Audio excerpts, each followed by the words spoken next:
tasu.lspacepakhtosarayast nori kisi.lspace.com.au/pakhtosakhawauri.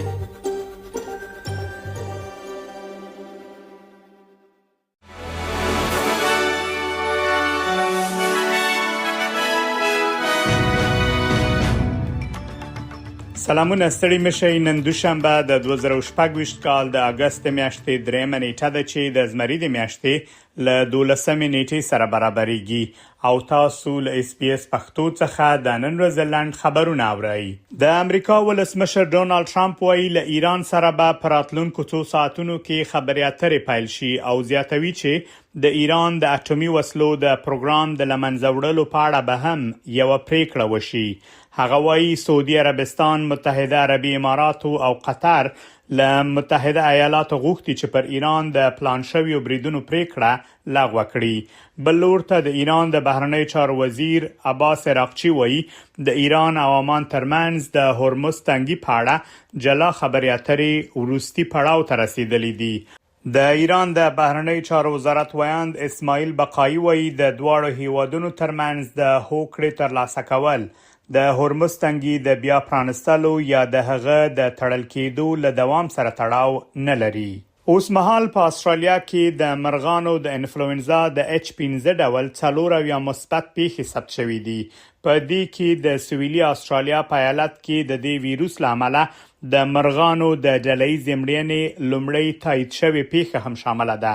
چارواکي وایي تمه لري چې د ویروس د خپرېدو لامل به نور مثبت پیښې هم ثبت شي.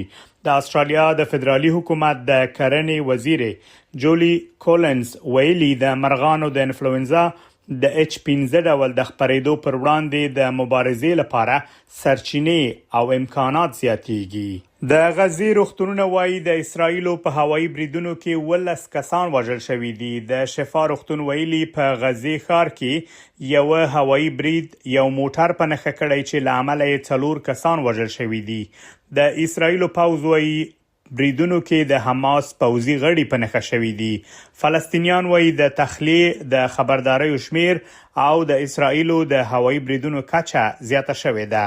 دا په داسې حال کې ده چې د امریکا ولسمشر ډونالد ټرمپ اعلان کړی چې حماس له بې وسلې کېدو سره موافقه کړي او اسرائیل به پر غزې خپل بریدونه ودروي او خپل ځواکونه به له دې سیمې وباسي.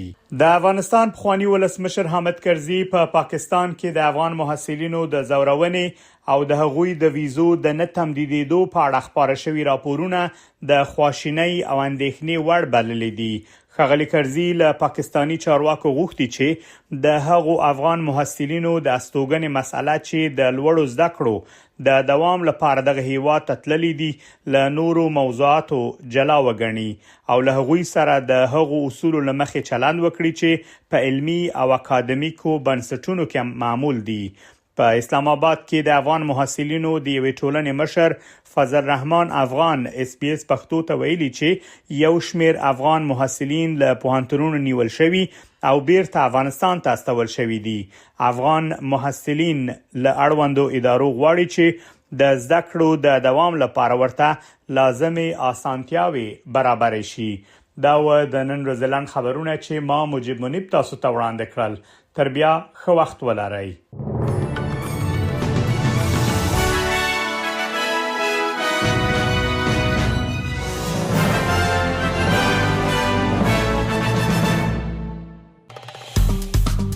که غواړئ دغه سنوري کیسې هم اورئ نو د خپل پودکاسټ، ګوګل پودکاسټ یا هم د خپل خوښي پر پودکاسټ یو اورئ.